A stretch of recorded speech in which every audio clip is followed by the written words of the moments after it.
Episode 16 के starting में हमें दिखता है कि जंगमन, श्योकजी, माइम और डायलुक वो चारों बैकुजिन को देखकर वापस आते हैं। डायलुक बहुत घबराया हुआ होता है क्योंकि बैकुजिन को अभी तक होश नहीं आया होता है और दिखता है कि बैकुजिन बेड पर ही लेटे हुए होते हैं। वहीं दूसरी तरफ माइम वो डायलुक को भरोसा दिलाती है कि बैकुजिन जल्द ही खड़े उठ जाएंगे। डायलुक इस चीज़ से परेशान था कि वो बैकुजिन को ठीक से थैंक यू भी नहीं बोल पाया। वहीं दूसरी तरफ दिखता है कि जोनिंग वो पॉमे के घर जाता है क्योंकि पॉमे का वो वेबटून खत्म हो चुका था जिस प्रोजेक्ट में वो काम कर रही थी। फिर जोनिंग जब जाने लगता है तब पॉमे जोनिंग से पूछती है, क्या तुमने अपने दिल की बात उसे बताई? जोनिंग घबरा जाता है। पॉमे जानती थी कि जोनिंग माइम से प्यार करता है। पॉमे उससे कहती है, मैं तुम्हें कुछ वीडियोस भेजूंगी जो तुम्हें मदद करेगी अपना प्यार कबूल करने के लिए। इसके बाद रात को जोनिंग सीधे माइम के घर जाता है।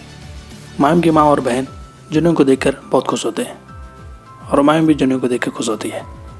माइम जोनिंग को बैठने के लिए कहती है और वो दोनों कॉमिक्स पढ़ने लगते हैं। फिर जोनिंग माइम को एक चीज़ बताता है। वो माइम से कहता है, अपने स्टाफ से प्यार करो और अपने देश से प्यार करो। माइम भी ये सुनकर खुश होती है। फिर जोनिंग माइम से कुछ कॉमिक्स के बारे में पूछता है कि जब आपके लाइफ का चैप्टर खत्म हो तो आपके जीवन में कुछ पढ़ने के लिए हो। माइम उसे स्माइल करने के लिए कहती है। वहीं अगले दिन दिखता है कि डायरेक्टर जंगमन को बताती है कि क्वानिंग बड़ी लंबी छुट्टियों पर जा रखे हैं और इसके बाद वो अपना इस्तीफ़ा दे देंगे। फिर जंगमन जब जोनिंग के बारे में कुछ कह रहा होता है तभी डायरेक्टर जंगमन को बताती है कि ये नाम हमेशा गुप्त रहेगा और ये नाम कभी सामने नहीं आएगा और वो कंपनी के लिए और मेहनत करने के लिए कहती है। फिर जंगमन भी खुश हो जाता है। फिर जंगमन जब बाहर आता है तभी वो क्वानिंग को बाहर देखता है। क्वानिंग जंगमन से कहता है, तुमने भी सुना है इसके बारे में, है ना, कि मैं छुट्टी पर जा रहा हूँ, तुम हमेशा मेरी मदद करना। तभी जंगमन उससे कहता है, अगर हम कभी फिर मिले तो मेरी टीम और मैं और ज़्यादा स्ट्रांग हो जाएंगे। जाल बिछाना, पीठ पर छुरा घोंपना और अपने ही जाल में पकड़ा जाना, इस तरह की मेहनत मत करना। जो तुम्हारा दिल चाहता है वैसा लोगों के साथ व्यवहार करना। फिर जंगमन वहाँ से चला जाता है। क्वानिंग ये सुनकर हैरान होता है।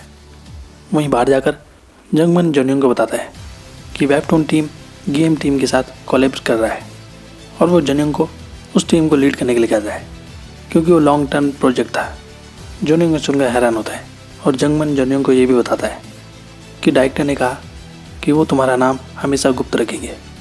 वहीं दूसरी तरफ लिखता है कि श्योकजी वो गंगनाम के पास जाता है आर्टिस्ट की लिस्ट लेकर जो नए प्रोजेक्ट के लिए थी। गंगनाम उस लिस्ट को देखता है। गंगनाम श्योकजी से पूछता है, तुमने कंपनी का नाम क्या सोचा है? श्योकजी बताता है कि जिंजर स्टूडियो। गंगनाम ये नाम सुनकर हैरान होता है। फिर श्योकजी कहता है कि हमने इसी नाम से अपने कैरियर की शुरुआत की थी और जिसने हमें ऊंचाइयों पर पहुंचाया। गंगनाम भी ये नाम सुनकर खुश हो जाता है। वहीं दूसरी तरफ दिखता है कि बैकुजिन की आंखें खुल जाती है और अब बैकुजिन को होश आ गया था। वहीं दूसरी तरफ ऑफिस में विनर की लिस्ट आ जाती है और उस लिस्ट में से माइम और यंग भाई को कुछ आर्टिस्ट सेलेक्ट करने थे। तभी श्योकजी को हॉस्पिटल से फ़ोन आता है और उसे फ़ोन पर पता चल जाता है कि बैकुजिन की हालत अब ठीक हो चुकी है। वहीं दूसरी तरफ डायलुक बहुत डरा हुआ होता है बैकुजिन के लिए। तभी उसे माइम का फ़ोन आता है। फिर डायलुक उस फ़ोन को उठाता है। फिर माइम उसे बता देती है कि बैकुजिन बिल्कुल ठीक हो चुके हैं। डायलुक ये सुनकर बहुत खुश होता है। वहीं दूसरी तरफ दिखता है कि बैकुजिन को हॉस्पिटल से बाहर लाया जाता है बेड पर लेटा कर। वहीं अगले दिन ऑफिस में जब यंग भाई आता है तो वो माइम को बताता है कि वो आर्टिस्ट रूबी को ले रहा है अपनी टीम में। माइम में सुनकर हैरान होती है। यंग भाई कहता है कि उसने हमेशा चार्ज लिया है टॉप 3 कॉन्टेस्ट विनर का। माइम में सुनकर दुखी होती है और माइम कहती है कि ये ठीक नहीं है। यंग भाई कहता है, क्या तुम्हें लगता है मैं अपने फ़ायदे के लिए कर रहा हूँ? और क्या तुम्हें ऐसा लगता है कि रूबी अगर तुम्हारे साथ काम करती है तो उसका ये वेबटून बड़ा हिट हो जाएगा? ये कुछ टाइम तक चलेगा फिर ख़त्म हो जाएगा। फिर जंगमन यंग भाई को बताता है कि आप दोनों अगर अपना अपना सुझाव उस आर्टिस्ट को दो तो आप दोनों में से एक चुन सकती है। इसके बाद यंग भाई और माइम मीटिंग रूम में गूस्योल के आने का वेट कर रहे होते हैं। तभी गूस्योल वहाँ आ जाती है।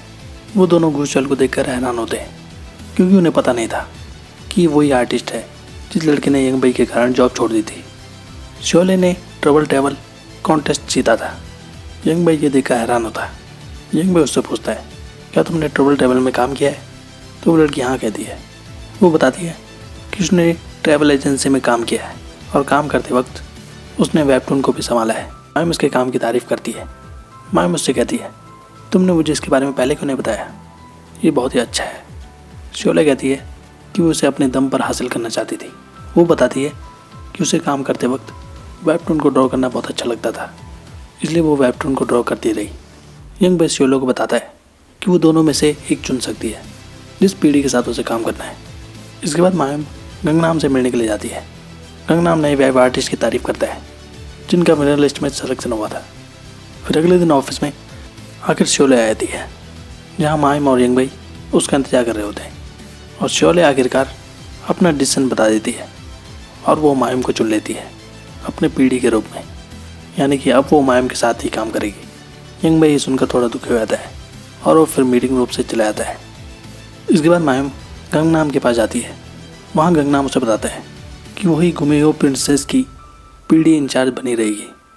मायम ये सुनकर बहुत खुश होती है क्योंकि मायम को गुमेयो प्रिंसेस बहुत पसंद था। इसके बाद रात को मायम जब ऑफिस से निकलती है तो वो कुश्ती के ट्रेनिंग सेंटर में जाती है और वो वहाँ मौजूद एक लड़की से पूछती है, क्या तुम इंजू को बुला सकती हो। फिर वो लड़की इंजू को बुलाने के लिए चली जाती है। यहाँ पर हमें दिखता है इंजू वही लड़की थी जिसे मायम ने बहुत सालों पहले एक कॉन्टेस्ट में हराया था और वहाँ से मायम ने कुश्ती करना छोड़ दिया था। इंजी मायम को देखकर हैरान होती है। मायम इंजी से माफ़ी मांगती है।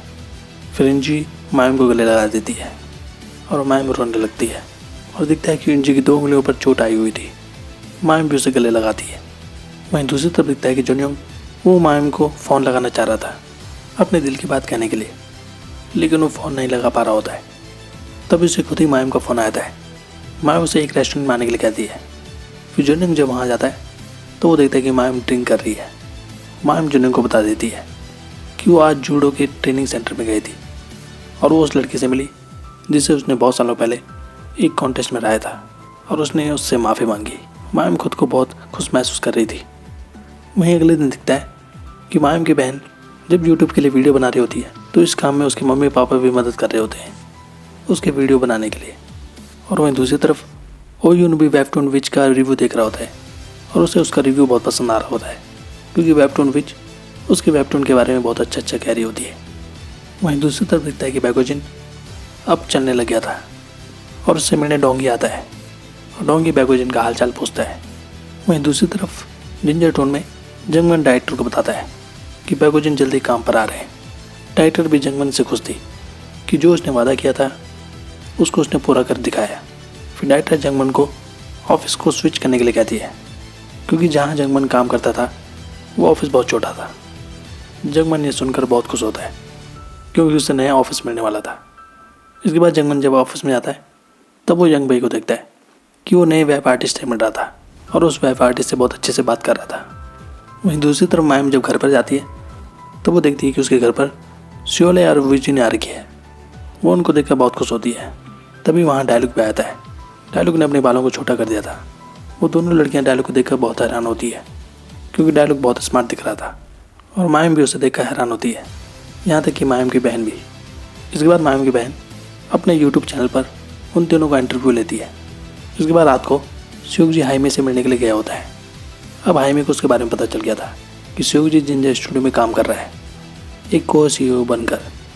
वहीं अगले दिन जिंजर टून के सभी स्टाफ अपना सामान पैक करने लगते हैं क्योंकि वो उस ऑफिस को खाली कर रहे थे और एक नए ऑफिस में जा रहे थे। फिर वो सभी अपना सामान लेकर उस बिल्डिंग से बाहर जाने लगते हैं और यहाँ पर जुनयोंग मायम को अपने दिल की बात बता देता है कि वो मायम से प्यार करता है और वो साथ में कहता है कि तुम्हें अभी इसका आंसर देने की ज़रूरत नहीं है, तुम बाद में सोच समझ कर देना। मायम भी ये सुनकर हैरान थी। मायम अपनी बिल्डिंग को देखने लगती है। इसके बाद वो सभी आगे बढ़ने लग जाते हैं अपना सामान लेकर अपने नए ऑफिस की तरफ। और यहाँ पर इस सीज़न के साथ ये एपिसोड भी खत्म होता है। तो आज के लिए बस इतना ही। ऐसी वीडियोस देखते रहे हमारे चैनल पर। Thank you so much.